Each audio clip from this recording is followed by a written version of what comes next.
Hello friends, good morning. আর তোমাদেরকে মহাশিবরাত্রির অনেক অনেক শুভেচ্ছা জানাচ্ছি। তো বাগান থেকে ফুল তুলে নিয়ে এসেছি, চলো সেটার মালা গাঁথবো, তোমাদের সাথে সেটা দেখাবো। তো বাবার জন্য কিন্তু আমি দুটো মালা গাঁথবো। একটা হচ্ছে এই দেখো, এই যে বেলপাতার একটা মালা, আর একটা হচ্ছে আকন্দ ফুলের মালা। দেখো আমি বেলপাতাটা কিভাবে মালা গাঁথছি।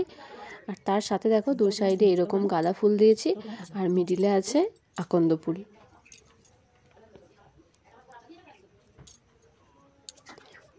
এটা একটা রয়েছে, আর শুধুমাত্র বেল পাতার একটা রয়েছে, আর শুধুমাত্র একটা আকন্দ ফুলের মালাও রয়েছে। 3 রকমের মালা রয়েছে।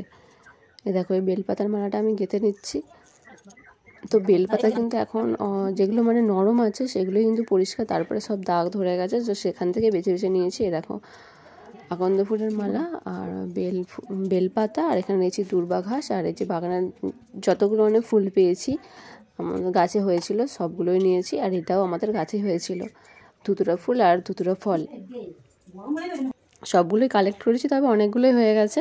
আর এখানে দেখো নিয়ে নিচ্ছি কর্পূর, আর এখানে নিয়েছি 5 রকমের গোটা ফল।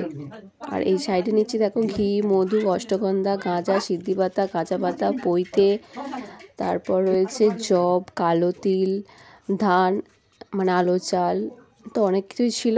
তো সেইগুলো আমি কালেক্ট করেছি, দোকান থেকে কিনে নিয়েছিলাম। আর এই সাইডে দেখো ধূপ আছে, আর আছে মোমবাতি।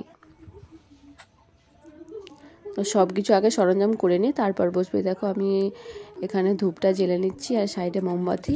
আর এখানে যেহেতু আজকে ঘিয়ের প্রদীপ চালাতে হয়, সেই জন্য মাটির একটা প্রদীপ বানিয়েছিলাম। আর প্রথমে প্লেন নর্মাল জল দিয়ে ভালোভাবে বাবাকে আমি ধুয়ে নিচ্ছি। আর এই পৈতেটা যেহেতু আগে ছিল, তো সেটা আমি আজকে সরিয়ে দেবো, যেহেতু আজকে নতুন একটা পৈতে দিতে হবে, সেই জন্য ওটা আমি আজকে সরিয়ে দিচ্ছি, ওটা জলে দিয়ে দেবো। তারপর দেখো একটা বেলপাতাতে চন্দন লাগিয়ে নিচে রেখে তারপর আমি শিবলিঙ্গটা বসিয়ে নিচ্ছি। তারপর ভালোভাবে মুছে নিই। আর এখানে দেখো পঞ্চমৃতটা বানিয়ে নিচ্ছি। ঘি, মধু, দুধ, দই আর চিনি দিয়ে পঞ্চমৃতটা বানাতে হয়। এটা ভালোভাবে এটা বানিয়ে নিচ্ছি। তারপর দেখো এখানে ঘি আর মধু দিয়ে ভালোভাবে বাবাকে আরেকবার অভিষেক করে নিচ্ছি।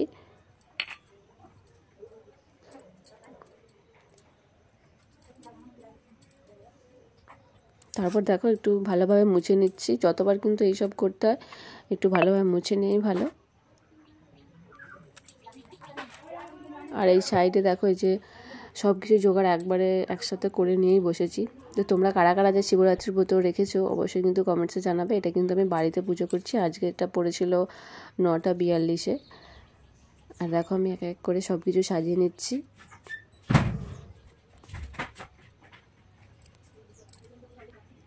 শিব চতুর্দশী আজ কিন্তু 9:42-এ পড়েছে।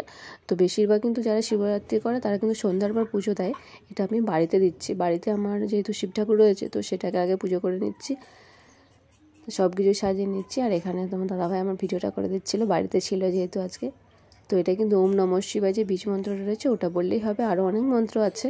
তো যেহেতু ওটা সহজ, তো সেই জন্য ভুল ত্রুটি হওয়ার কোনো ব্যাপার নেই। তো সেটাই অনেকেই বলে, আমিও সেটাই বলছিলাম। তো তোমরা কিন্তু কীভাবে পুজো করো অবশ্যই কিন্তু কমেন্টসে জানাতে পারো, কোনো সমস্যা নেই। আর দেখো এদিকে গাজায় যা যা উপকরণগুলো ছিল সব আমি বাবাকে নিবেদন করে দিচ্ছি। তো সবার কিন্তু নিজস্ব পদ্ধতি আলাদা রয়েছে, আমি এইভাবেই পুজো করি। ভুল ত্রুটি হতেই পারে, জানি না কেমন কী হয়েছে, এটা আমার সম্পূর্ণ নিজস্ব পদ্ধতি। দেখো তারপর পঞ্চপ্রদীপ আর ধুলোর প্রদীপটা জ্বালিয়ে নিলাম। তো এইভাবেই কিন্তু শেষে 1 টাকা দিয়ে আমার পুজোটা আমি শেষ করলাম।